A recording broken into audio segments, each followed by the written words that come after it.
Todos, primeramente 2 felicitaciones, gracias. Me gustó la historia de los niños, Noemí, por el tema de que la paloma tiene un anhelo por volver al hogar.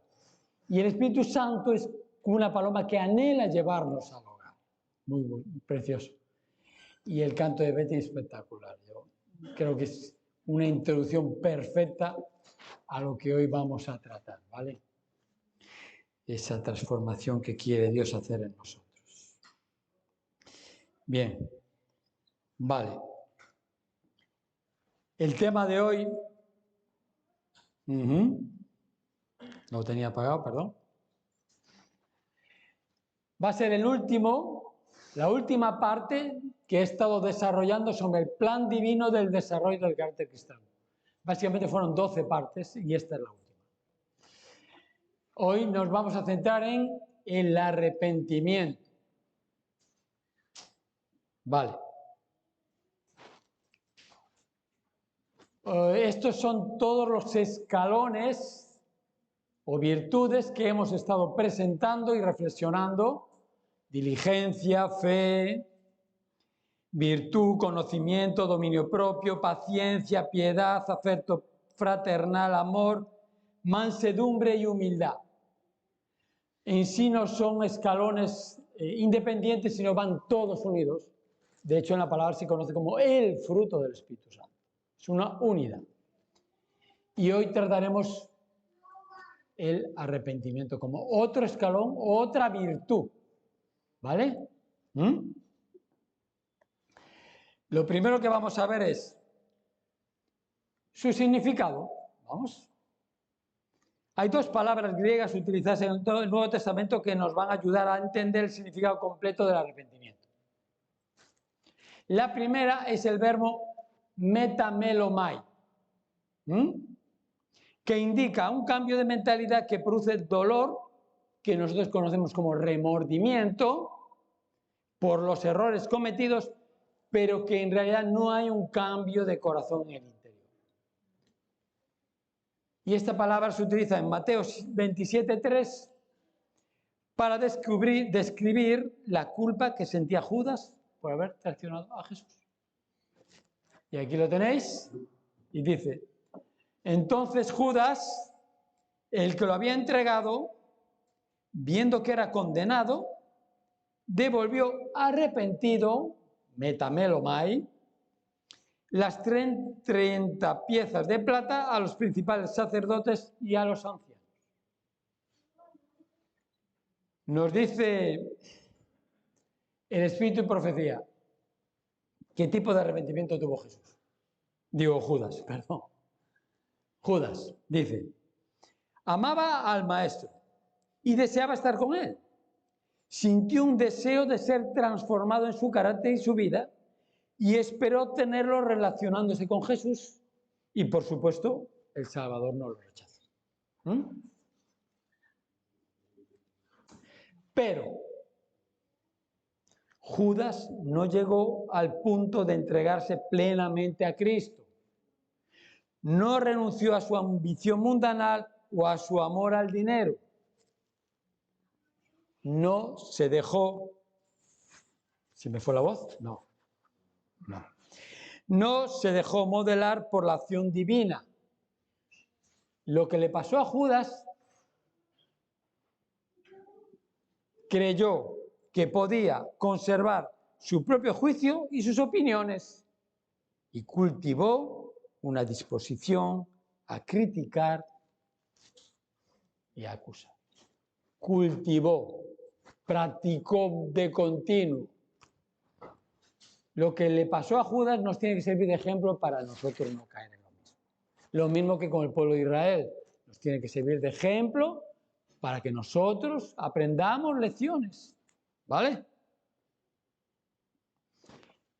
Básicamente lo que le pasó a Judas fue que no entró en ese proceso de abnegación o de purificación de su egoísmo o de su amor a otras cosas que no eran a Dios y al prójimo. Continúa la cita. Cuando el juicio se acercaba al final, Judas no pudo ya soportar la tortura de su conciencia culpable. Se echó entonces a los pies de Jesús, reconociéndole como el Hijo de Dios y suplicándole que se librase. El Salvador no reprochó a su traidor. Él tenía una confianza en que lo iba a librar del poder del Imperio Romano, pero eso no era lo que venía Jesús. Dice, sabía que Judas no se arrepentía. Su confesión fue arrancada a su alma culpable por un terrible sentimiento de condenación en espera del juicio, pero no sentía un profundo y desgarrador pesar por haber entregado al inmaculado Hijo de Dios y negado al Santo de Israel. No había un dolor por lo que había hecho, sino por las consecuencias que le iban a venir. Sin embargo, Jesús no pronunció una sola palabra de condenación. Miró compasivamente a Judas y dijo, para esto he venido. Fijaos, muchas veces decimos que Pedro, cuando negó a Jesús 3 veces, tuvo como un encuentro con Jesús de una mirada. La mirada de Jesús le cambió. No sintió condenación, sintió perdón. Pero es que Judas tuvo la misma mirada. Jesús le estaba diciendo, esta era mi misión, Judas. Vení a morir por los pecados del mundo. Acepta mi sacrificio para que tú también puedas ser perdonado. Pero su confesión de culpabilidad fue motivada por el miedo a las consecuencias y no produjo ningún cambio en su corazón, básicamente porque se había endurecido. Vale. El otro significado es el verbo metanoeo, que significa cambiar de opinión y de objetivo gracias al conocimiento adquirido. Se compone de meta, después, y noeo, relacionado con nous, mente, disposición o consciencia moral, que significa percibir, discernir, captar, darse cuenta, conocer después, y se refiere a un cambio en la manera de pensar, en la actitud o el propósito de una persona después de conocer. Primero en conocimiento intelectual que luego te lleva a un cambio. Este verbo y su sustantivo, que quizás lo conozcáis más, metanoia, indican el verdadero arrepentimiento bíblico. Metanoeo y metanoia. Y vamos a ver 2 citas bíblicas donde una, Juan el Bautista nos dice, en Mateo 3, 1, 2.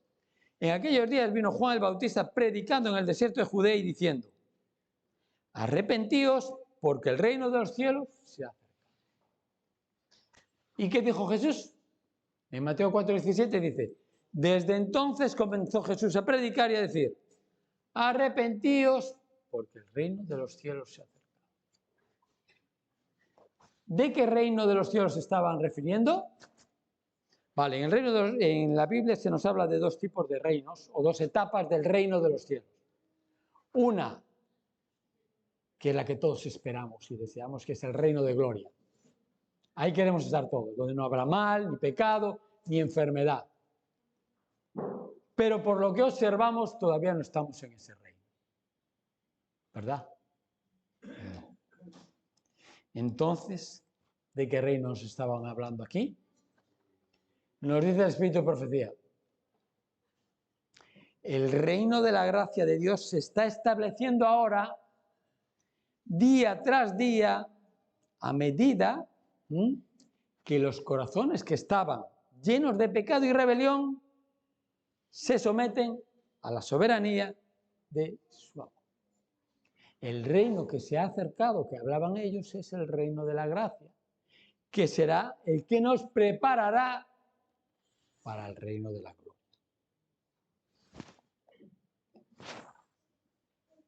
Origen del arrepentimiento. ¿Quién lo produce? ¿Es natural? ¿Nos sale a nosotros así? Nos dice Romanos 2:4. o menospreciáis las riquezas de su benignidad, paciencia y longanimidad, ignorando que su benignidad te guía al arrepentimiento. Su amor, su paciencia, su largura de ánimo es la que nos guía al arrepentimiento. Dice, nuestra naturaleza carnal se opone al arrepentimiento. Se niega a aceptar que podemos hacer algo malo, porque nosotros por naturaleza decimos, no, yo soy bueno. Yo no voy a reconocer nunca mi culpa. Yo, carnalmente hablando, digo, no, yo no maté, no, yo no hice cosas malas, una mentirita de vez en cuando, pero eso es normal. Esa es la naturaleza carnal, ¿vale? Dios es el que nos guía, nos lleva al arrepentimiento. Por ello el arrepentimiento es un don divino. El Espíritu Santo es el que produce en nosotros la convicción de pecado para que acudamos a Jesús, la fuente de perdón. Como el canto que nos dio Betty, que nos dice que Dios quiere que perdonemos. Porque el perdón no solo nos hace bien a nosotros, le hace bien a todo el mundo. Nos dice el Espíritu de Profecía. Mirad, arrepentimiento y perdón. Unidos, muy unidos. Dice, mediante la obra del Espíritu Santo, los hombres son inducidos al arrepentimiento. De Cristo proviene la gracia de la contrición tanto como el perdón del perdón, como el arrepentimiento, así como el perdón de los pecados, se consiguen solo mediante la sangre expiatoria de Cristo. Y acaba diciendo, aquellos a quienes Dios perdona, primero hace que se arrepientan. Siguiente cita, continúa. Primer fruto del Espíritu Santo. A veces pensamos que el primer fruto del Espíritu Santo es la fe. No. Primer fruto del Espíritu Santo es el arrepentimiento. Dice, el arrepentimiento por el pecado es las primicias de la obra del Espíritu Santo. Porque arrepentimiento, ¿qué implica? Confesión, reconocer. Yo no puedo recibir perdón sin primeramente haber reconocido mi culpa. Quedaros con esta palabrita, ¿vale? Porque esta palabrita la vamos a volver a repetir. El arrepentimiento lo define así, es el único proceso mediante el cual la pureza infinita refleja la imagen de Cristo en sus súbditos redimidos. En Cristo habita toda plenitud. No hay nada que nos pueda faltar en Cristo. ¿Vale? Único proceso. Quedaros con esta palabrita, porque la volveremos a repetir. Otra cita. Arrepentimiento y fe, unidos, perdón, arrepentimiento, fe, son un todo. El arrepentimiento frente a Dios y la fe en Jesucristo son los frutos del poder renovador de la gracia del Espíritu. Vuelvo a repetirlo. El arrepentimiento representa el proceso por medio del cual el alma trata de reflejar la imagen de Cristo ante el mundo. Vemos el proceso. Arrepentimiento, confesión de mi culpa. Me la saca el Espíritu Santo. Lo siguiente que me hace es que, perdón, recibo el perdón. Y luego lo que hago es fe, confianza en Dios, en el sacrificio que ha hecho Cristo Jesús por mí para recibir ese perdón. Un todo. Arrepentimiento, confesión, perdón, fe. Y por supuesto, cuanto más me relaciono con Jesús, me confieso y entrego su amor, Él produce en mí una imagen suya. Es un proceso. Vimos la palabra, quedaros con esta palabrita, porque el arrepentimiento, igual tenemos la idea, yo tenía esa idea, igual no os digo vosotros. Yo tenía la idea que era una cosa de un momento, pero no. Yo estoy entendiendo que esto va más allá. Vale. Hay una cita de Jesús, encuentro de Jesús con los discípulos en el aposento alto. Lucas 24, 45 47, y dice: entonces les abrió el entendimiento para que comprendiesen las Escrituras y les dijo: así está escrito, y así fue necesario que el Cristo padeciese y resucitase de los muertos al tercer día, y que se predicase en su nombre el arrepentimiento y el perdón de pecados en todas las naciones, comenzando desde Jerusalén. Por supuesto, me gusta que dice: entonces les abrió el entendimiento. Quizás todos necesitamos, quizás no, creo que todos necesitamos que Jesús nos abra el entendimiento para comprender las palabras de Dios. Sobre todo en profundidad, que no nos quedemos en la superficie. Vale. Contexto de esto. En el aposento alto, ¿vale? Jesús crucificado, se van todos para allí atemorizados y chasqueados. Después de la crucifixión, aparecen los dos discípulos de Emaús, donde tuvieron un encuentro con Jesús en ese camino, ¿verdad? Y les explica lo que pasa. Y de repente se les aparece Jesús. Los discípulos, por supuesto, tenían una equivocada interpretación de la misión del Mesías que les había llevado a estar en ese chasco. Creían que venía a liberarlos del Imperio Romano. No habían entendido, habían mezclado el reino de gloria con el reino de la gracia. El reino de la gracia requería un sacrificio. Y ellos eso no lo habían entendido. Jesús les explica que las profecías indicaban que el Mesías primeramente vendría a morir por los pecados del mundo y que gracias a ese sacrificio seríamos o somos llevados al arrepentimiento y podemos recibir perdón. Continuamos el contexto. ¿Qué quiso decir con que se predicase en su nombre el arrepentimiento y el perdón de los pecados? En todas las naciones. No solo tenían que estar en Judea, pensar que eran una religión muy nacionalista.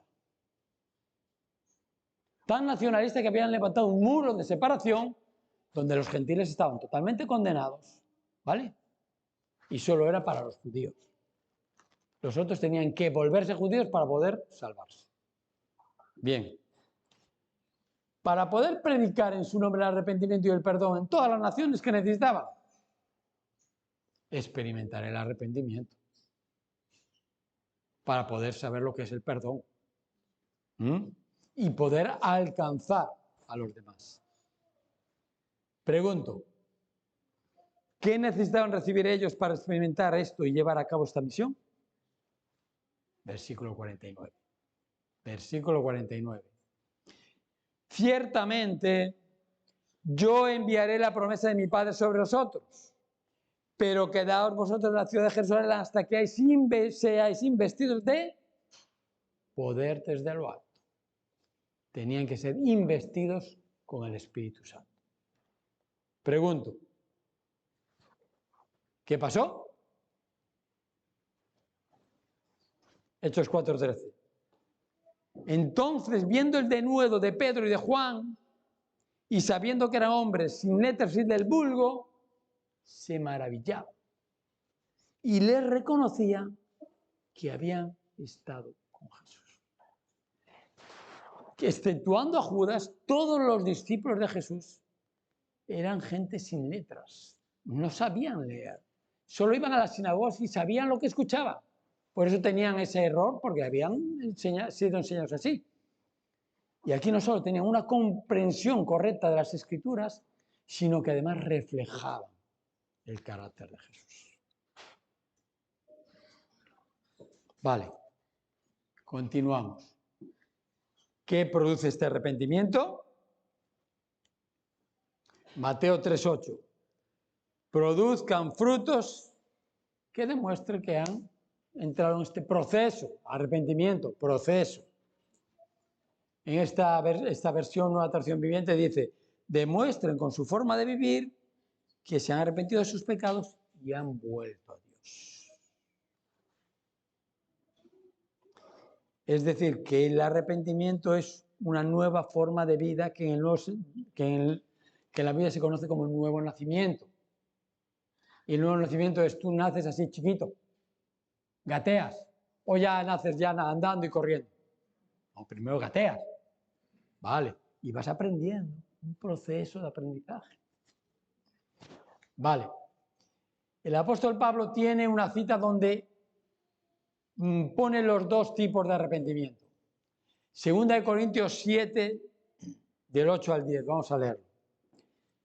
Esta está, la versión esta es Nueva Traducción Viviente, ¿vale? Igual no os suena porque es Nueva Traducción Viviente, pero la cogí porque lo indica mucho más claro. Esta es la segunda carta a los Corintios y el apóstol Pablo está hablando de la primera carta, que fue dura. La iglesia de Corinto fue la iglesia más problemática que tuvo Pablo. Muy problemática, ¿vale? Y les dice, no lamento haberles enviado esa carta tan severa. Aunque al principio sí me lamenté porque sé que les causó dolor durante un tiempo. Ahora me alegro de haberla enviado. No porque les haya lastimado, sino porque el dolor hizo que se arrepintieran y cambiara su conducta. Fue la clase de tristeza que Dios quiere que su pueblo tenga, de modo que no les hicimos daño de ninguna manera. Cambiaron su forma de conducta porque había grupitos, yo soy de Pablo, yo soy de Cefas, yo soy de Apolo, grupitos enfrentados, entre otras varias cosas. Versículo 10. Pues la clase de tristeza que Dios desea que suframos nos aleja del pecado y trae como resultado salvación. No hay que lamentarse por esa clase de tristeza, pero la tristeza del mundo, al cual le falta el verdadero arrepentimiento, resulta en muerte espiritual. Aquí están los dos tipos de arrepentimiento. Vamos a analizarlos un momentito. Tristeza según Dios. En el canto, nos hizo Betty, tan bonito, dice que íbamos a tener que pasar por dolor porque íbamos a ser metidos en fuego. El fuego es para purificar. El fuego no es para consumir. Habrá un fuego final que consumirá, pero el fuego Dios ahora lo envía a través de su Espíritu Santo para purificar. Dice, es el genuino pesar por el pecado que te lleva a abandonarlo y la determinación de resistir desde allí en adelante por la gracia de Cristo la tentación que te conduce a Él. En esta tristeza hay reconocimiento y admisión de que uno ha ofendido a Dios y a sus prójimos.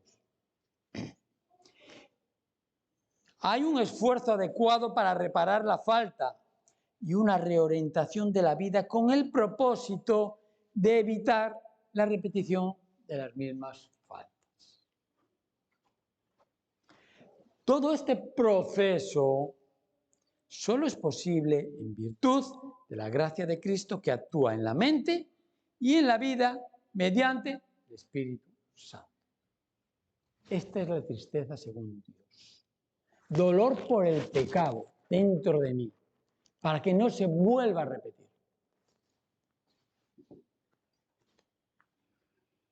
¿Y la tristeza del mundo? Bueno, consiste en sentir pesar por las consecuencias del pecado y por quedar desacreditado ante el mundo. A mí me descubren una cosa y me quedo avergonzado y me quiero esconder. Pero no por el pecado en sí. La tristeza del mundo solo llega hasta la superficie del problema. No va más allá de la persona ni de sus sentimientos. Conduce al pesar y a una angustia más profunda. Llena la mente de descontento, el corazón de resentimiento y disgusto y amarga y acorta la vida. ¿Y no fue eso lo que le pasó a Judas y a Saúl?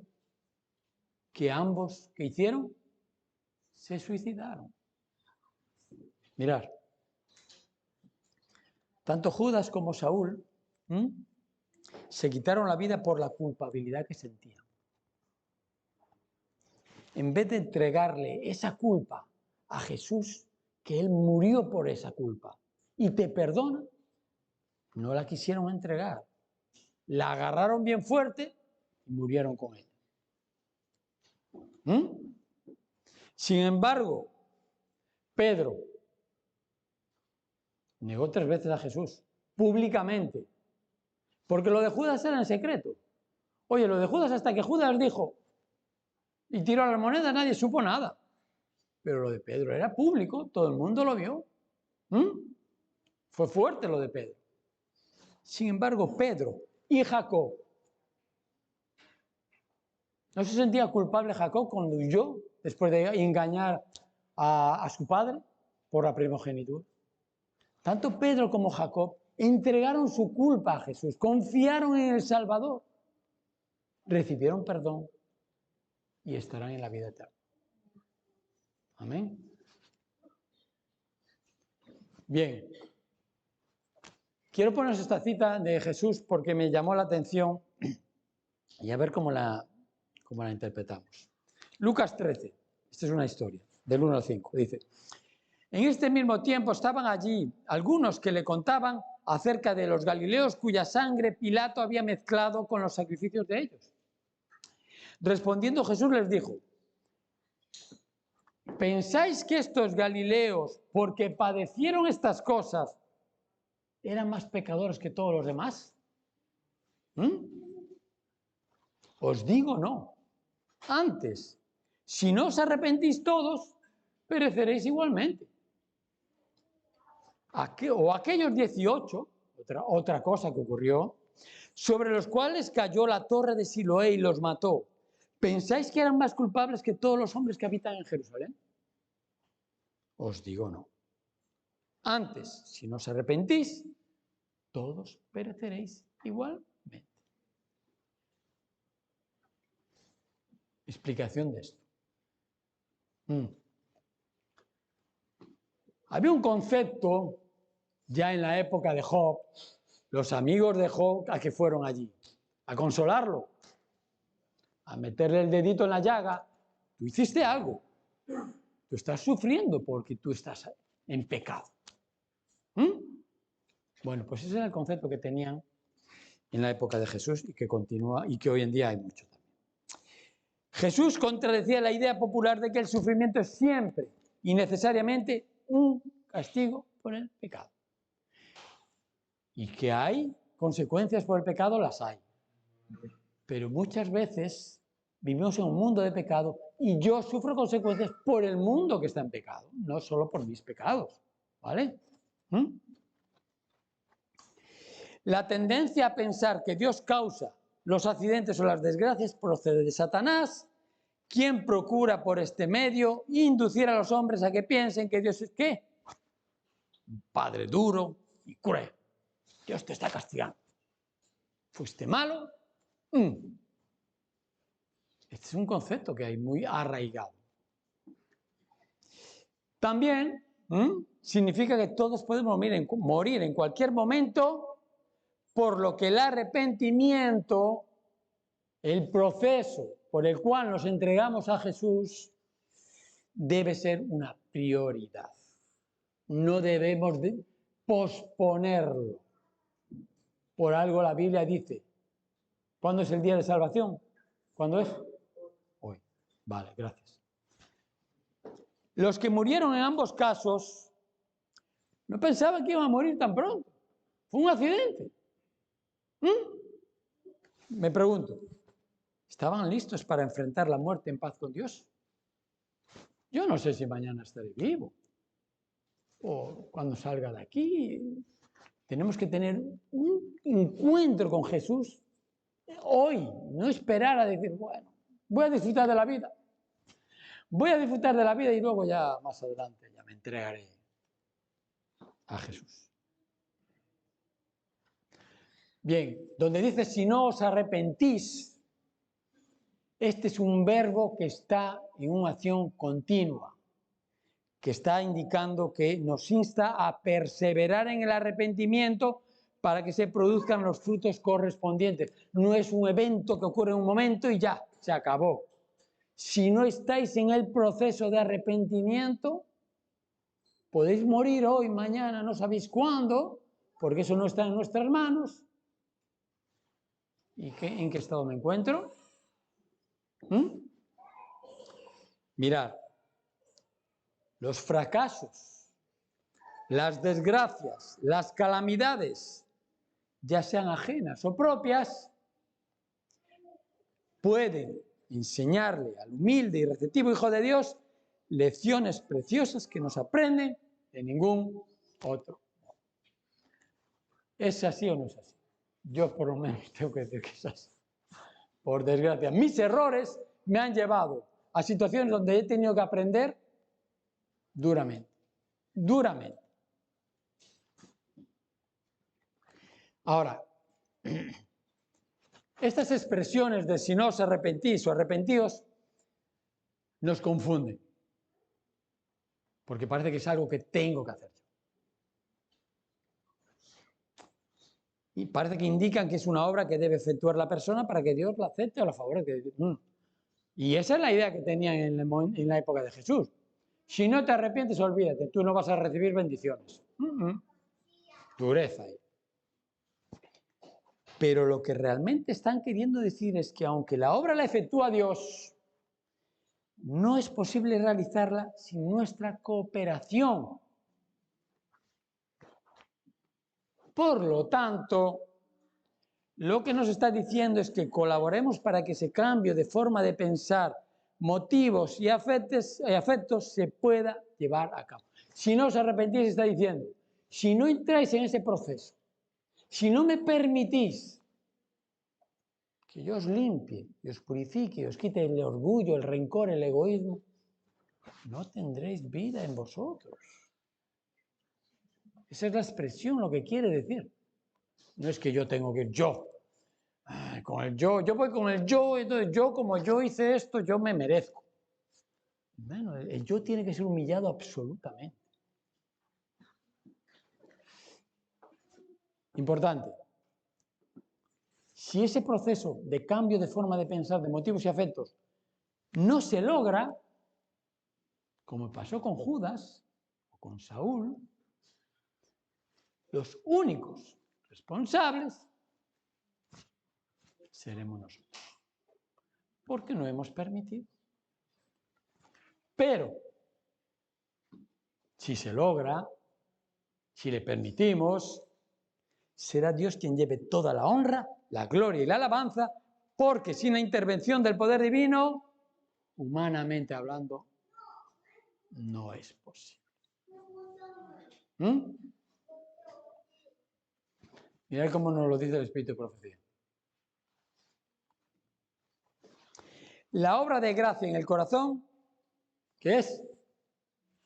No es una obra instantánea. Aquí no hay varita mágica.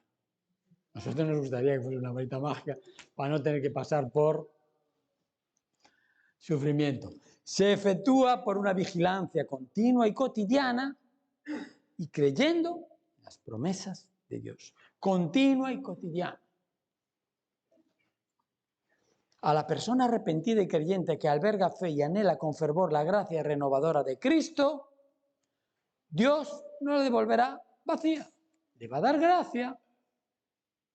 Cuando yo reconozco mi culpa y reconozco que necesito no solo perdón, sino poder para ser limpiado, el poder se me va a dar, sin ninguna duda.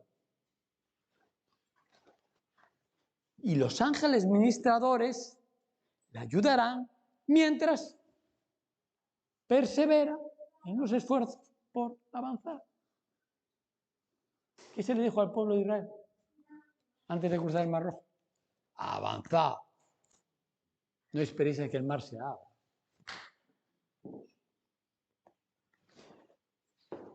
Otra cita. Experimentos divinos. Dice, el Señor Jesús está realizando experimentos en los corazones humanos. Dijimos que la gracia de Dios está depositando en los corazones que se someten a esa gracia, ¿vale? Y dice que está realizando experimentos en los corazones humanos por medio de la manifestación de su misericordia y abundante gracia. Y dice, está realizando transformaciones tan sorprendentes que Satanás, con toda su triunfante jactancia, con toda su confederación del mal unida contra Dios y las leyes de su gobierno, se detiene para mirarla como una fortaleza inexpugnable ante sus sofismas y engaños. Y acaba diciendo, son para él un misterio incomprensible. ¿Cómo es posible? Pero si esta persona le pongo esta tentación y antes caía y ahora no hay forma de hacerla caer. ¿Qué es lo que está pasando aquí?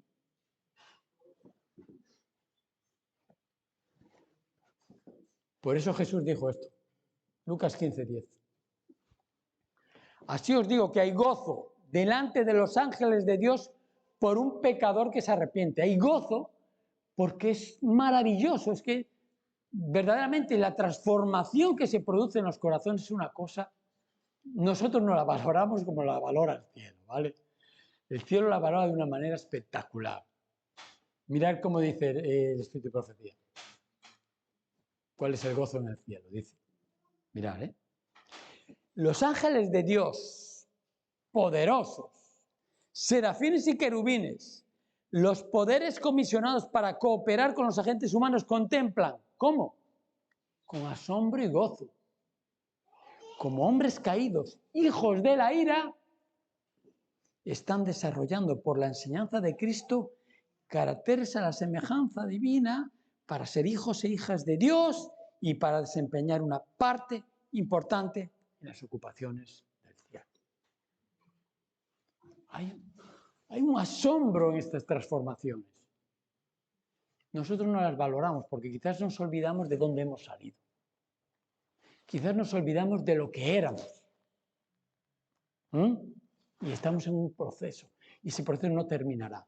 No terminará mientras estemos en vida y no terminará hasta que venga Jesús. Depende de cómo nos coja.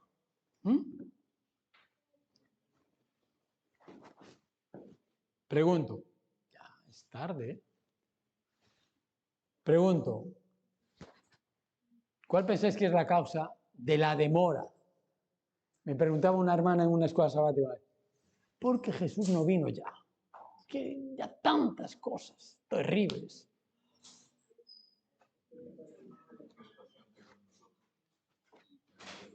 Vale, bien. Todos lo sabemos. El Señor no retarda su promesa según alguno la tiene importancia, sino que es paciente. Su paciencia, su benignidad es la que nos guía, nos lleva para con nosotros, no queriendo que ninguno perezca. Él no vino a condenar a nadie, vino a salvar a todos. Sino que todos procedan, todos entremos en ese proceso de arrepentimiento, en ese proceso de limpieza y de purificación. Ahora, siguiente pregunta. ¿En verdad existe una demora? ¿Pensáis que hay una demora por parte de Jesús?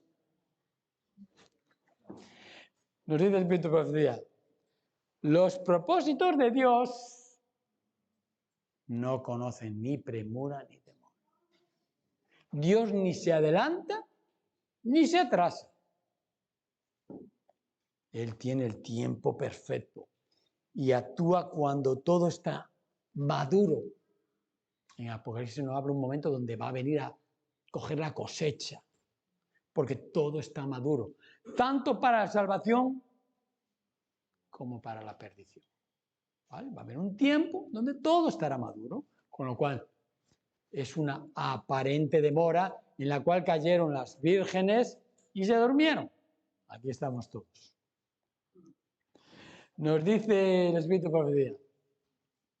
Pregunto, ¿qué debemos estar haciendo durante esta aparente demora, tiempo que nos ha dado Dios?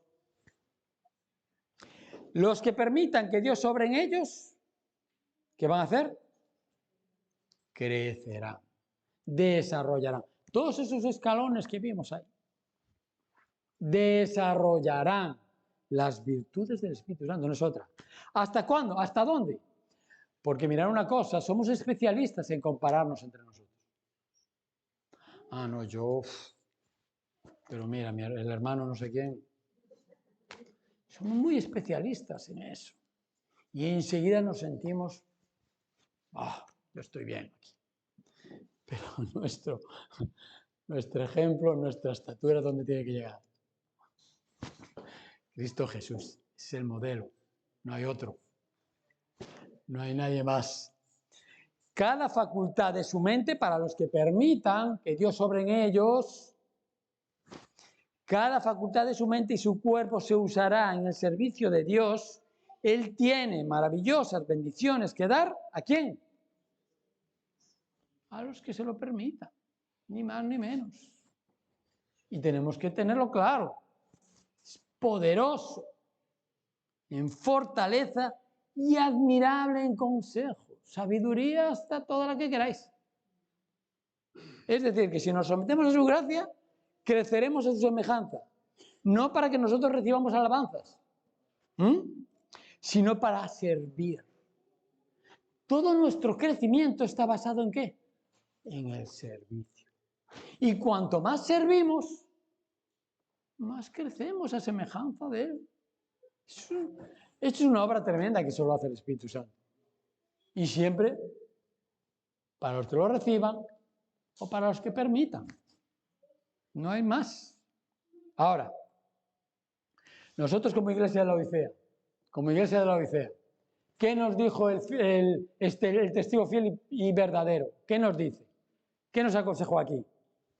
Yo corrijo y disciplino a todos los que amo. Por lo tanto, sé diligente y arrepiéntete de tu indiferencia. ¿Cuál es el problema de la Odisea nuestro? Nuestra tibieza espiritual. No hay crecimiento en las virtudes. Estamos indiferentes. Como las vírgenes, todos dormiditos. Y como vengo a la iglesia y hago esto y hago lo otro, ya tiene que haber un proceso. Esto va para nosotros. Iglesia de la Odisea somos nosotros. Sé diligente y arrepiéntete. Vale. ¿Cuál es la solución ante la indiferencia o tibieza espiritual? Esa falta de crecimiento que tenemos en las virtudes cristianas. Versículo 20. ¿Qué os parece? Yo estoy a la puerta y llamo. Si oyes mi voz y abres la puerta, yo, Jesús, entraré y cenaré contigo como un amigo. Por eso no crecemos, porque tenemos a Jesús a la puerta de nuestro corazón. No, déjame a mí con esto que me gusta a mí. Ya lo dejaré yo cuando. Y Jesús es un caballero, Él respeta. Él nunca va a forzar a nadie. Él nos da tiempo, paciencia, tiempo suficiente para que nosotros le permitamos que venga y haga lo que tiene que hacer. Concluimos. Conclusión.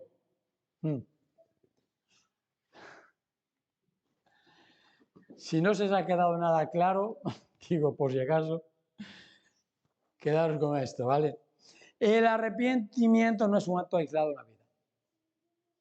No ocurrió cuando fuimos llevados al bautismo, no ocurrió cuando hicimos una cosa terriblemente mala y tuvimos que arrepentirnos de eso, terriblemente malo.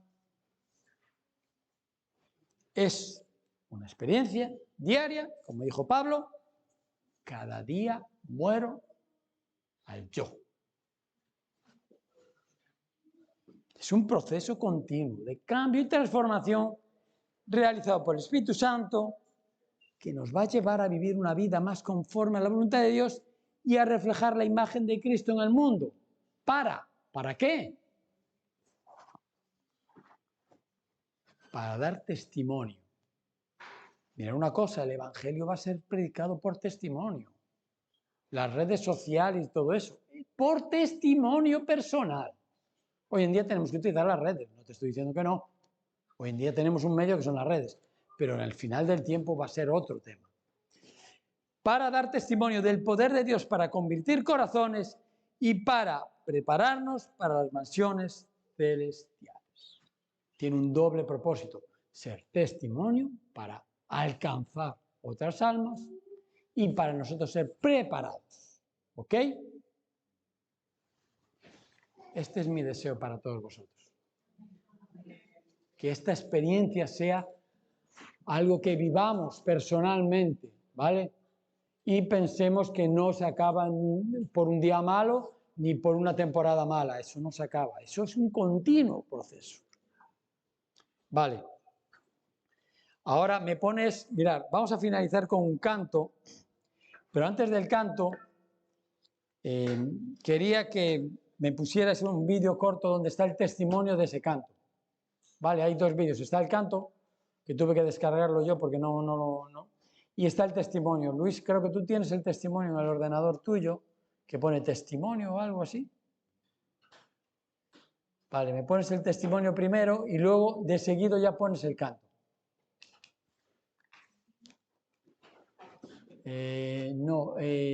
La historia de una canción, el primero, esa. La historia de una canción, esa. Que yo sé que es una canción que yo sé que es muy especial porque está basada como en palabras del apóstol Pablo. Y de esta manera correré. ¿Qué canción es esa? ¿Cómo llegó a tu vida? Es un canto muy especial, es de los últimos que he lanzado. Es un canto que recuerdo en un momento de mi vida, después de mi conversión y después de querer servir al Señor. Recuerdo que me sentía en una caída, levantada y todo eso, que yo decía, wow, pero si el Señor viene y yo estoy aquí en esta lucha donde el enemigo me vence, el pecado me vence, y si el Señor viene y yo me pierdo, ¿qué va a pasar con todos los años que tengo en la iglesia? ¿Será que yo me voy a quedar aquí? ¿De qué te vale a ti granjear a todo el mundo? ¿De qué vivir me en valió? España, Exacto. tener una carrera inclusive artística, pero que pierde tu alma? No. Yo decía, pero ¿cómo es posible? No, yo no quiero vivir así. Entonces recuerdo en un momento donde yo decía, Señor, yo tengo miedo, me nació ese miedo de perderme. Yo decía, Señor, tengo miedo de perderme, no me dejes caer. A veces yo le alzaba la voz a mis padres y ya por eso yo me sentía, yo decía, wow, pero y muchas cosas más también. A veces cada persona vive luchas que otro no conoce. Entonces recuerdo que en un momento estaba en oración y mientras yo oraba al Señor y derramaba mi alma delante de Él, recuerdo que ese canto se convirtió en una canción. Esa oración se convirtió en una canción, en un canto. Y el Señor me habló por primera vez a través de una música que comencé a escuchar en mi mente, una parte de ella, y comenzaron a llegar versículos, comenzaron a llegar ideas. Y entendí que el Señor me estaba hablando. Yo decía, wow, aquí tiene que estar la respuesta que está buscando mi corazón, que está buscando mi alma.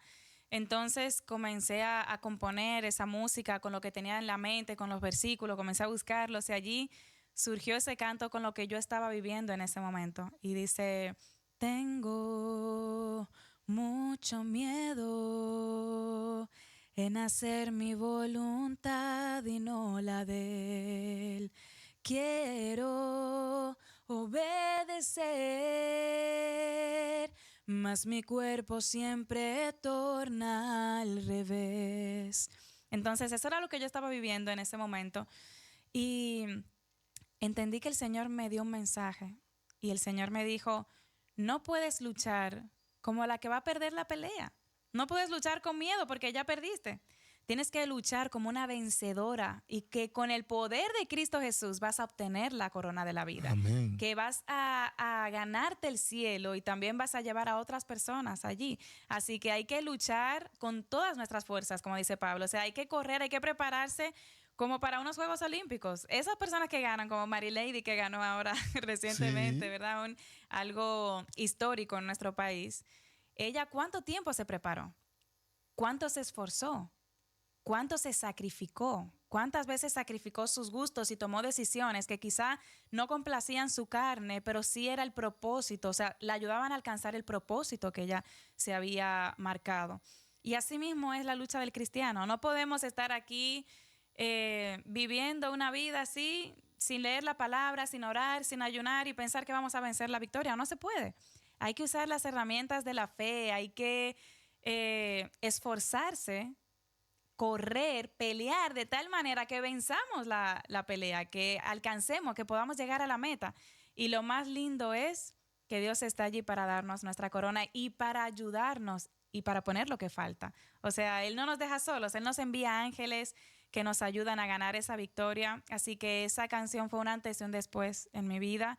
Entendí que hay que luchar como el que va a vencer y tener ese gozo en el espíritu de que vamos a poder llegar al reino de los cielos. Y ahí entró el coro de la canción. Y de esta manera correré bajo disciplina y no ventura. Y de esta manera pelearé con todas mis fuerzas y sin dudas, pues he decidido creer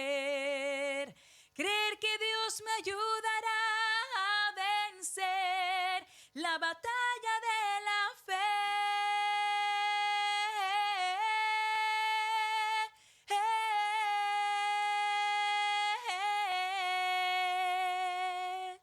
Amén. Gloria a Dios. Gloria a Aleluya. Dios.